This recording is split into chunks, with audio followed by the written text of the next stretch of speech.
Dr. Andersma is an assistant professor at the Wayne State University School of Medicine, and his primary interest has always been in the intersection between substance abuse and parenting. He is presently editor of the peer-reviewed journal Child Maltreatment, and he has a program that's funded by NIH and CDC, which focuses on brief motivational interventions for substance abuse and other child maltreatment risk factors in pregnant, postpartum women. We'll get to hear a little bit more about that today. So thank you, Steve, for being here. Thank you. So we're still continuing in this process of examining everything that I had once assumed about what was important and comparing it with the evidence. One more thing that's kind of a common assumption right now is that methamphetamines are unique. They're unique in terms of their addictive potential. They're unique in terms of their difficulty to treat. They're unique in terms of the very poor response to treatment. Let's examine that just a little bit. And that they're growing tremendously, especially in this area, that the increase in frequency of methamphetamine use is just going through the roof. First, across the country, let's look at this for some perspective. Okay. This is in thousands. Number of persons dependent on or abusing a specific substance in 2006. These are the most recent data available. 4 million some for marijuana, 1.6 million for cocaine, 1.6 million for pain relievers. That is a substance, by the way, that is increasing in frequency of use tremendously. All the way down to stimulants at about 390,000 or so. By area, from 2002 to 2006, Northeast, Midwest, Southwest, staying pretty stable, including in the West here. Okay, not necessarily going through the roof. This is a little bit older data, but I couldn't find updated data on this, but I still thought it was interesting. These are emergency department mentions of cocaine use and methamphetamine use from 1999 to 2002 in the Seattle area, and this includes King, Pierce, and Snohomish counties. So this isn't just, the heart of the urban area. This is spread out a bit. We're looking at about, maybe 4 times the rate of emergency department mentions for cocaine as for methamphetamines. In terms of treatability, these are data out of California. First thing to notice, this is the relapse, the percent reporting no use in the past 30 days. Okay? At discharge, 6 months and 12 months. Using matrix model treatment, which is a specialty treatment, multi-component treatment designed specifically for this, we're looking at 60% with no use at discharge, a little more than that at 6 months, and even more of that at 12 months. So that's pretty good. That doesn't suggest that this is untreatable. Interestingly, treatment as usual looks just about as good until you get to about 12 months. So the lesson to take from this is that certainly methamphetamines are an issue. Certainly they're an issue in this area. They are not the fastest growing drug of abuse, even in this area. They are not the most prevalent drug of abuse, even in this area. And they are about as treatable or untreatable as any other drug of abuse out there. With this caveat, that evidence does seem to suggest that use of methamphetamines is uniquely damaging to the central nervous system, and that this kind of functioning doesn't return, at least not as quickly as it does with abuse of some other drugs. Okay. So that's it for the treatment stuff, suggesting that all those things, thank you, Lucy. All those things that I used to think might not have been quite so accurate. But what about prenatal substance exposure itself? So that was the whole basis for my whole study. for my whole program was that it was uniquely damaging and it deserved a vigorous response that was closely intertwined with child welfare services. I know this is difficult to read. I'll go over it in detail in a minute. First of all, I just want to step back. In fact, I'll even turn this off, because I want to tell a story. I want you to think about 30 years ago, for example, about how often you dealt with cases of prenatal exposure in the child welfare system. We didn't. 30 years ago or so, it wasn't an issue. It wasn't on anybody's radar screen. Back in about 1973 or so, some wonderful researchers from your own University of Washington, Ann Streisguth and colleagues, started documenting negative effects of prenatal exposure to alcohol. The response in the scientific community was, this is good and interesting and important stuff. The response by the media and legislators and policymakers and child welfare professionals was nothing. A little later, we saw similar research on amphetamines, some research suggesting that marijuana had deleterious effects if used during pregnancy.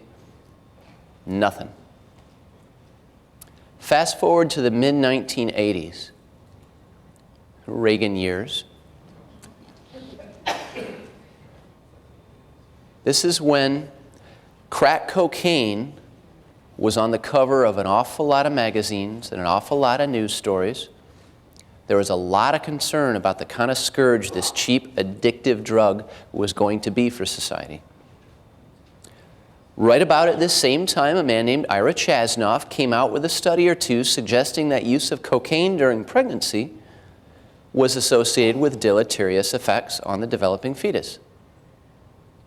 In contrast to Ann Streisguth's research, which, by the way, was much better and much more rigorous, and the research on on amphetamines and marijuana, this caught everybody's attention. This was a big deal. This led to DAs getting involved. This led to legislative approaches. This led to child welfare involvement. There's an attorney named Laura E. Gomez who wrote an entire book called Misconceiving Mothers about how this issue of prenatal exposure went from not being an issue to being a really big issue. And she argues that this has a lot to do with why we suddenly decided it was an issue. These are still, they're older data, but they're kind of pegged back there. They're close to when all of this was happening, so that makes them useful. There's still some of the best data on the actual prevalence of use of various drugs during pregnancy. Let's take a look at this a minute. First, on top, well, no, let's look down here for white women. Any illicit drug, 4.4%. Alcohol use during pregnancy, 22.7%. Cigarettes, 24.4%. Look at how much cocaine white women were using during pregnancy. Almost none. African American women, in contrast, are using less alcohol during pregnancy. They're smoking cigarettes less during pregnancy. But cocaine use during pregnancy is almost exclusively an inner-city, urban, African American phenomenon. And it just so happens that this is when everybody took notice. It just so happens that this is when this issue suddenly hit the radar screen. Now, of course, we can't say for certain that this is why, but it is a little suspicious.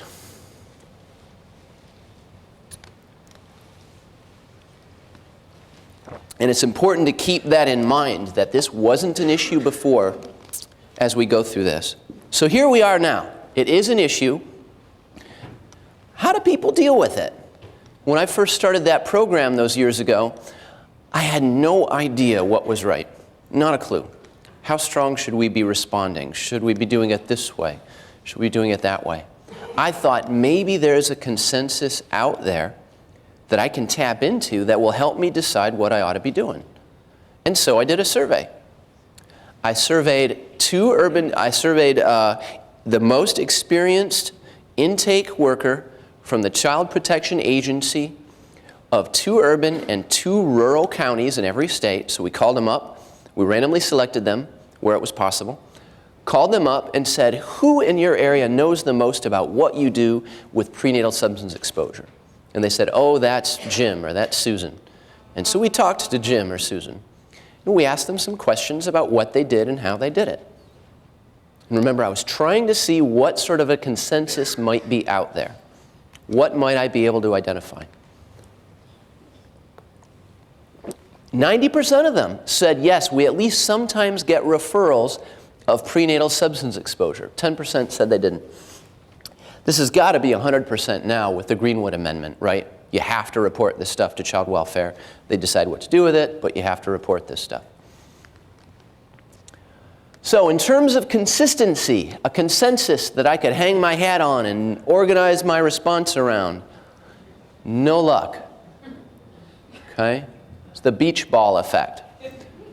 Just as many folks were saying, no, we never file dependency in these cases, as there were folks saying, well, what do you mean? Of course we file dependency in these cases. And everything in between. But what about removal of custody automatically as a result of prenatal exposure? Such a dramatic action, surely there would be some consensus around that. Just as many saying, of course, what else would we do but remove custody? As were those saying, what are you talking about? Why would we do that? But in terms of how comfortable they were, pretty much everybody thought they had it spot on.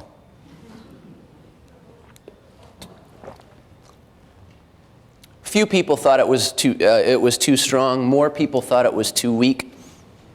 But most people really kind of liked what they were doing.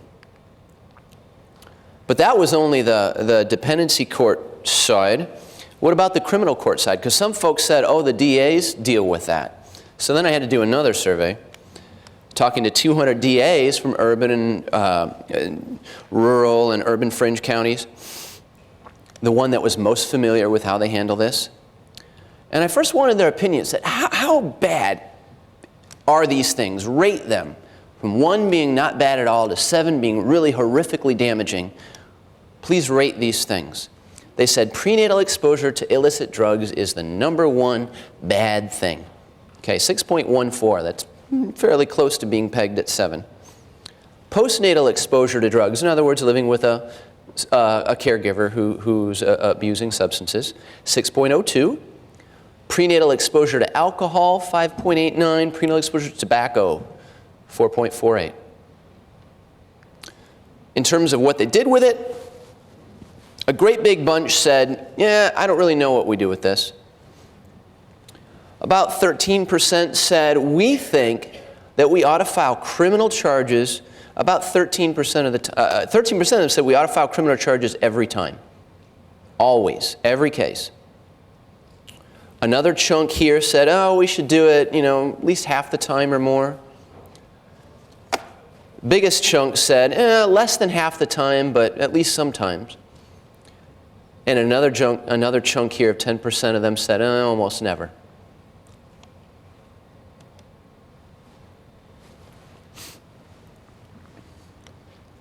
So how do we decide, how do each of us decide how bad this stuff is? How bad is cocaine for a baby? And why do you think that? Most of us come to these decisions through personal experience. Personal experience says this: I have investigated 5 cases in which the hospital said there was prenatal exposure to meth. Each of those babies was a mess. Therefore, you can't convince me that methamphetamines isn't terrible for a baby. It's logical enough.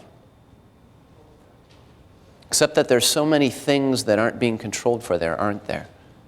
For example, what if the hospital happens to test only infants that look horrible? How many infants are exposed to a particular drug that don't look horrible? How many infants look horrible and weren't exposed to any drug? And when they were exposed to a drug, is it the drug? Or is it the fact that that mom never got prenatal care, didn't take folic acid, didn't eat very well, smoked 2 packs a day, lives in a lead-filled environment, has a certain genetic predisposition to ill health? How do we really know? That's where the scientific perspective comes in. And the scientific perspective, in this case at least, is at odds with most people's personal perspective because of what they've seen. Let's take a look. Overall, yep, drugs are bad. There's no question that prenatal exposure to any of the substances of abuse is not good for the developing fetus, and that it can have negative effects in a range of areas, including growth, cognitive outcomes, motor outcomes, behavioral outcomes, speech and language. There's no question about that. These risks are a function of a lot of things, including the dose that they were exposed to, and there's a dose-response relationship here. Okay, a little bit is different than a lot. Everything is toxic at some level. Okay, you can die of vitamin A toxicity. And that polysubstance exposure is the norm. Most infants are exposed to a whole soup of stuff if they're going to be exposed at all. But just knowing the above, which is clear, doesn't tell us what we ought to do about it. There are a few more questions we have to ask. How likely is it that harm takes place when exposure is present? And how bad is that harm? Scientific studies were so enamored of this silly, what we call null hypothesis significance testing. This little p is less than 0.05. Doesn't tell you anything about the magnitude of the effect. How big is it? Right? If I could take 1,000 people from Seattle and 1,000 people from Detroit and find that the average IQ of people in Seattle is 101 and the average IQ of people in Detroit is 100, that would be statistically significant. Practically, it would mean almost nothing. Okay, so we got to look at that magnitude there. There's been an awful lot of research on the effects of prenatal exposure. Suffice it to say that the findings of all these millions of studies have varied tremendously. Everything from absolutely no evidence of harm to evidence of extreme harm. And that variability has to do with a lot of things. It has to do with the dose that the infants being studied got. It has to do with the other risk factors that were present for those infants. It has to do with the size of the sample, with how long they followed them.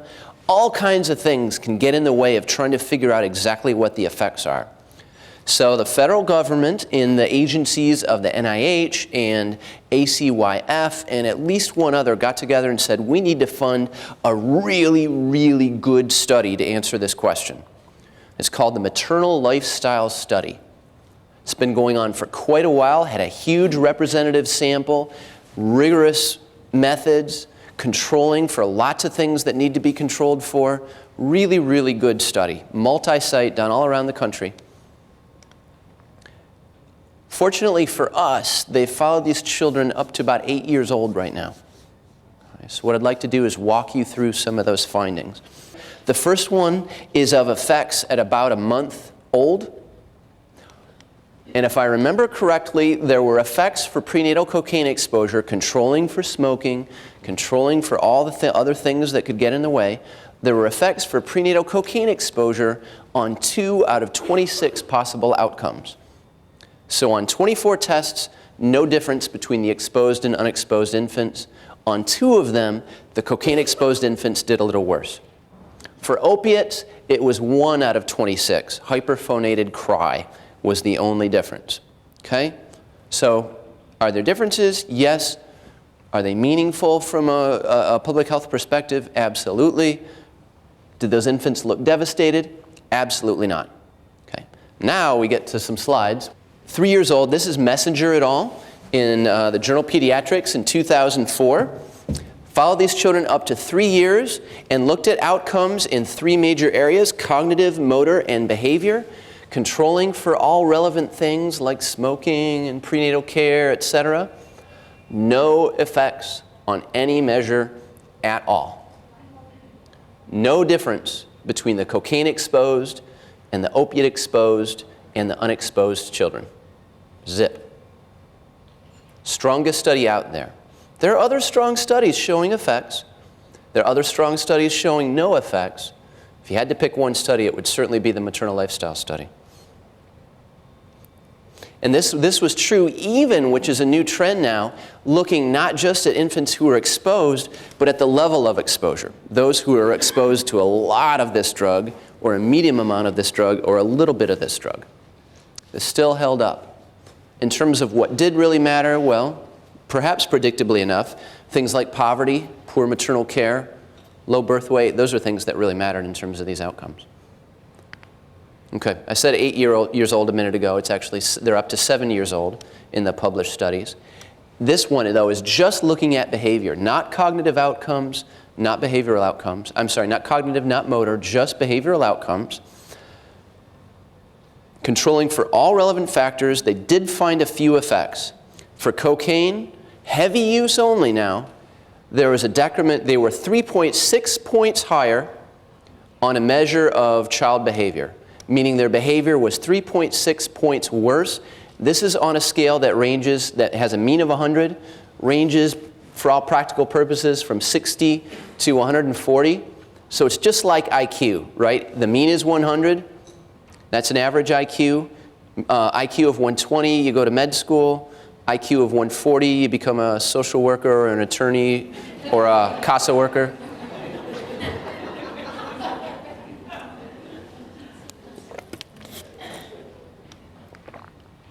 What about attachment? Rodning, Beckwith, and Howard in 1889 published a really disturbing study showing the rates of disorganized or insecure attachment to be extremely high among infants of mothers who used cocaine. Using maternal lifestyle study data, an N of 860, fully blinded analyses, fully blinded evaluations, almost no association whatsoever between rates of secure attachment and drug exposure status. The only difference they found was in infants who were exposed to cocaine and opiates, and only at 18 months, not at 3 years.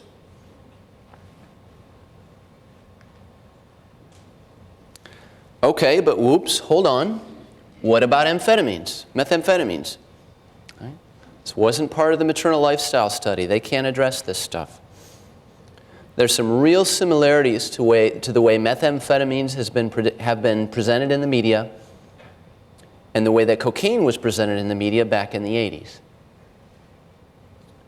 The truth is that the prevalence is highly variable. In one fairly recent study of the four areas where methamphetamine was highest, the prevalence of use during pregnancy was about 5.2%, which is about the same as overall pregnancy of illicit drug use.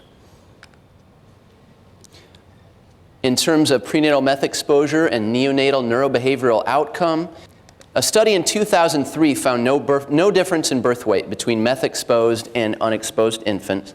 This is the most recent study, Smith et al. 2008, found no difference in birth weight, and this is a well-done study controlling for lots of things. No difference in birth weight, no difference in APGAR scores. Increased stress was present and some decreased arousal was present.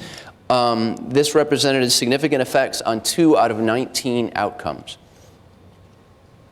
Looks almost exactly like the negative effects of cocaine, which is a chemical cousin. So far, we don't know much. They're going to follow these infants longer. This was at 5 days old. Okay, they're going to follow these infants longer, and maybe we will find more, but so far, it's acting pretty much like cocaine. Which brings us to this difference and this open letter.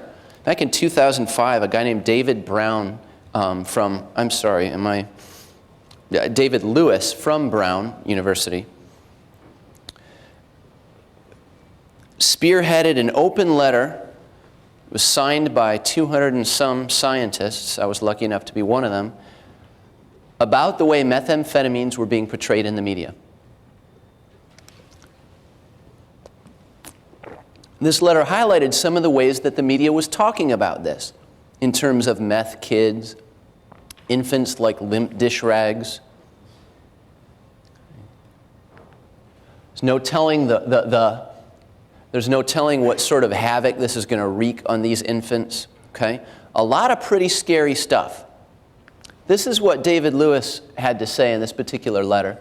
Although research on the medical and developmental effects of prenatal methamphetamine exposure is still in its early stages, our experience with almost 20 years of research on the chemically related drug cocaine has not identified a recognizable condition, syndrome, or disorder that should be termed crack baby, nor found the degree of harm reported in the media and then used to justify numerous punitive legislative proposals.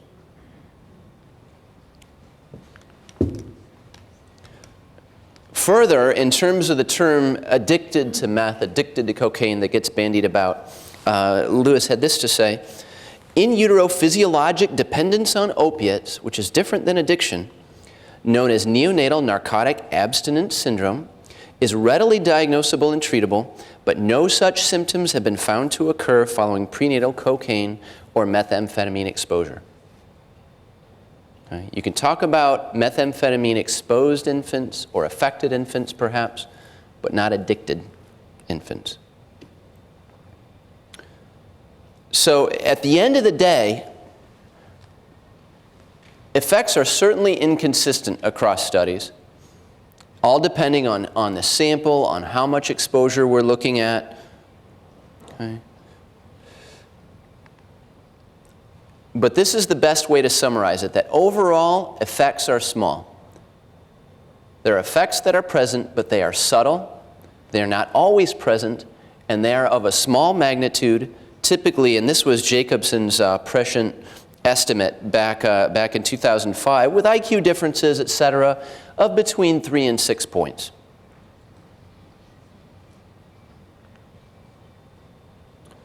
Here's another thing that we conclude from the literature, is that alcohol is worse.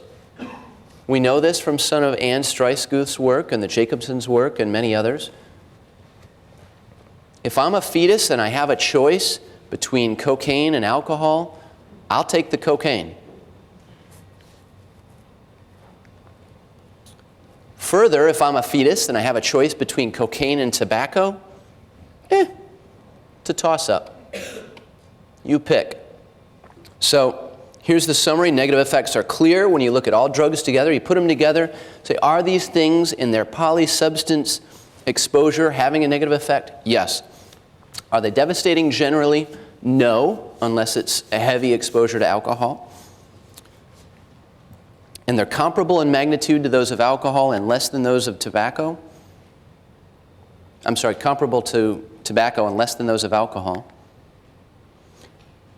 And look at this. This is particularly important. If 5.5% of infants are prenatally exposed to illicit drugs, and that has the same negative effect as tobacco, to which 20% of infants are prenatally exposed, and less effect than alcohol, to which almost 19% of infants are prenatally exposed, what's doing the most harm? What's really hurting babies out there? It's alcohol and tobacco. And in terms of figuring out what an appropriate response is, it's important to keep in mind what the side effects of that response might be. When we respond really strongly to prenatal exposure, we might, maybe, be able to get services in place and reduce risk, but we're also facilitating labeling. And I've heard lots of these things, and it disturbs me tremendously. Oh, you know, she was exposed to methamphetamines. She's, you know, that's why she behaves that way. He has trouble reading. It could have been because his mom used cocaine when she was pregnant with him. You know, so we have to work differently with him. No. And then finally, there's this, that in terms of who gets identified, this and other studies have made it pretty clear that if you look a little bit poor, a little bit disheveled, and a little bit black, you're more likely to get tested. And hospitals that primarily serve disenfranchised and low socioeconomic status persons are much more likely to test than are hospitals serving folks with private insurance, et cetera. So, along with all the concerns about whether or not it's appropriate to get involved with this in the first place, there are a lot of concerns about how we go about testing.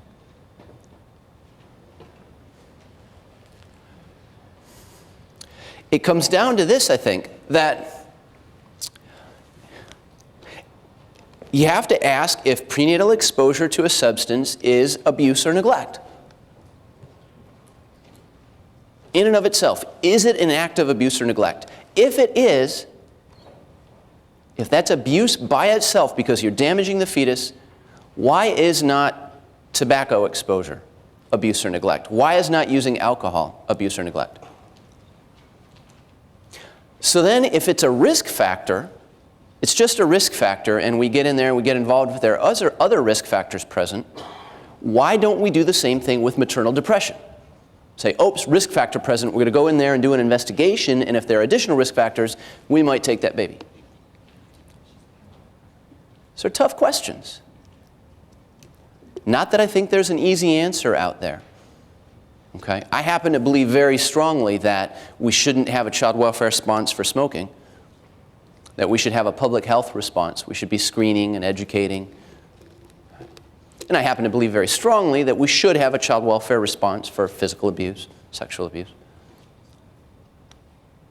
I don't know that prenatal exposure to drugs fits one of those categories all that neatly. But I do know that those two questions I asked a moment ago, we've got to struggle with those if we're going to continue to be a big part of the answer. I'm interested in your thoughts. I'm going to kind of blow through my recommendations here and see what you think. My thought is, no, it's not maltreatment. And as imperfect as it might be, more of a public health approach, a voluntary approach, a screening approach, education approach, is going to do more good and less harm than a more vigorous approach. I'm also going to recommend considering sequential treatment. That we try to do one thing at a time and we give folks thoughts. We give folks thoughts credence. We solicit their input into what comes first and how they do it.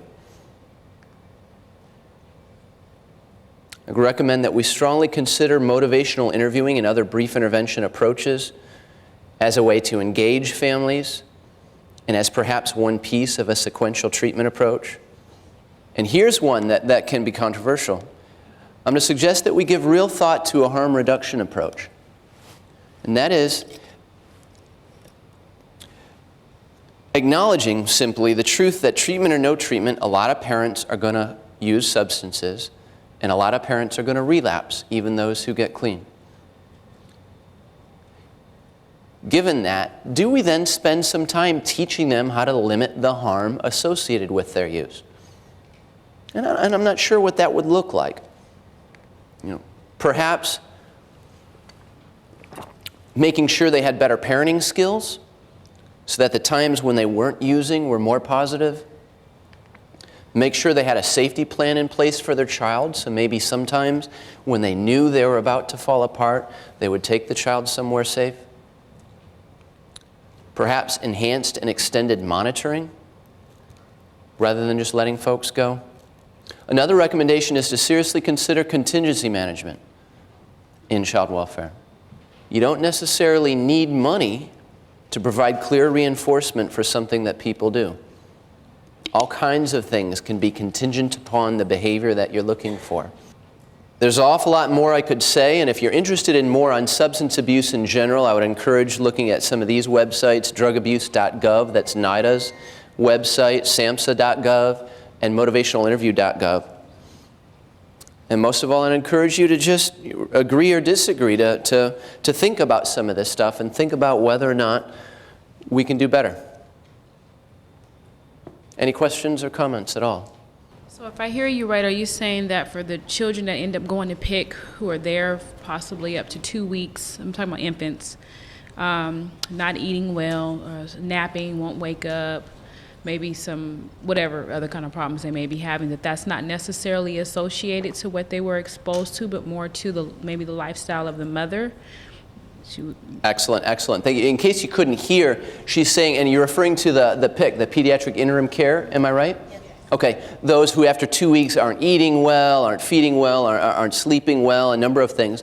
She's saying, are you saying then that infants who are there, who are having these issues, that it might not necessarily be due to the illicit drug exposure, that it could be due to other things? And yes, that's absolutely what I'm saying. We just don't know. Could it be because mom smoked? Could it be because mom got poor prenatal care, poor nutrition? Could it be that it's just a high-risk infant because moms who don't do anything have fussy, difficult, high-risk infants sometimes too? We don't know. We don't know. We cannot say with certainty that a given infant who shows a specific symptom has that symptom because of that drug exposure. We cannot say that. It could have contributed to it, absolutely, but we cannot say so with certainty. Thank you. Any others? Just to follow up, they will sometimes say that that's because the infant is going through withdrawal, and so they're giving the kids, they're actually having to give them morphine. So how do you respond to that? Oh, absolutely. If neonatal abstinence syndrome is present as a result of physiologic dependence on an opiate of some kind, absolutely, that's an appropriate response, and that's a pediatrician's prerequisite and prerogative, and I know of no situations, at least broad situations, where that's being done inappropriately. That's the right thing to do. By the way, what's the other thing? Opiates and one other drug really do lead to withdrawal syndrome in infants. What's the other one? I'm sorry? Methadone. Methadone is an opiate, yep. I'm sorry? Heroin is an opiate, yep. Benzos, not so much. I mean, they can do that, yep, in high doses, absolutely. The biggie is nicotine, okay? The biggie is nicotine. Yeah. I had two questions, and you may have just started to answer one of them, and that was, I'm not familiar with the range of consequences of smoking on a fetus and an infant. Mm-hmm. Yep. Other than looks awfully similar to the other consequences that we see. Increased risk of miscarriage, low birth weight, small effects on IQ, somewhat larger than they are for cocaine and for opiates. Behavioral effects, all the same kinds of things. We'll see small, subtle effects that are equivalent to or greater than those for cocaine and methamphetamine, et cetera.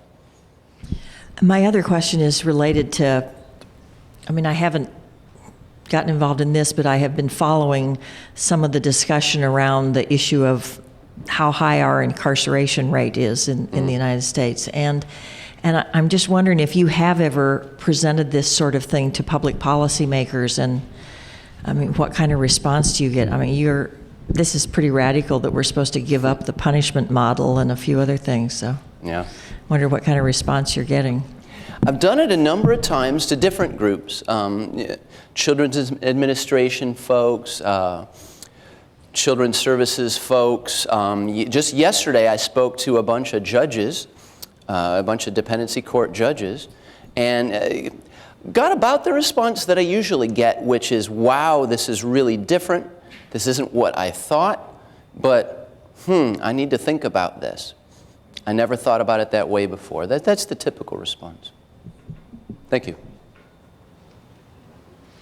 What else? Yes, please. Regarding the issue of the multitude of problems and which one to target first, we've been hearing from the substance abuse field for years that you have to treat the substance abuse before you can work on anything else. Is there any evidence to support that? Okay, excellent question. She's saying we heard from the substance abuse field quite a bit that you've got to work on the substance abuse first before you can work on anything else. It's a great question, and it's a hot issue in the field right now. People say, well, that was certainly the old model, was you got to do that first and then everything else comes second. The newer model has been integrated care. That no, we don't do one and then the other, we do them both. And we don't send them out, oh, they got to get this over here and this over here. We train our mental health providers to address substance use, and we train our substance use providers to address mental health issues. And that's a much better model, at least occurring to the field right now. The interesting thing is a meta-analysis just came out looking at studies using the integrated approach, finding no real evidence so far that integrated treatments are better than other treatments. What we do know is that substance abuse treatments work just as well on folks with a co-occurring disorder like depression as they do on folks who don't have that disorder. We also know that treatments for depression work just as well on people who also have a substance use disorder as on people who do not also have a substance use disorder. So far we know we don't necessarily need something particularly special for them. It's not clear that doing integrated treatment helps. One study that I just love by Denise Hien and some colleagues looked at Seeking Safety, which is a combined program for trauma and substance abuse versus just substance abuse, randomly assigning them. No difference whatsoever on the substance use outcomes and on the trauma outcomes, which is part of why that meta-analysis is not finding the sort of success for integrated as we thought, that in a way we honestly don't understand yet, people don't change the way we think. We think, oh, they have to have treatment for this to change this, and it turns out when they change one thing, sometimes other things just sort of go along for the ride, and we're not sure why that is. Wonderful question, thank you. I really appreciate your time and attention. Thank you very much.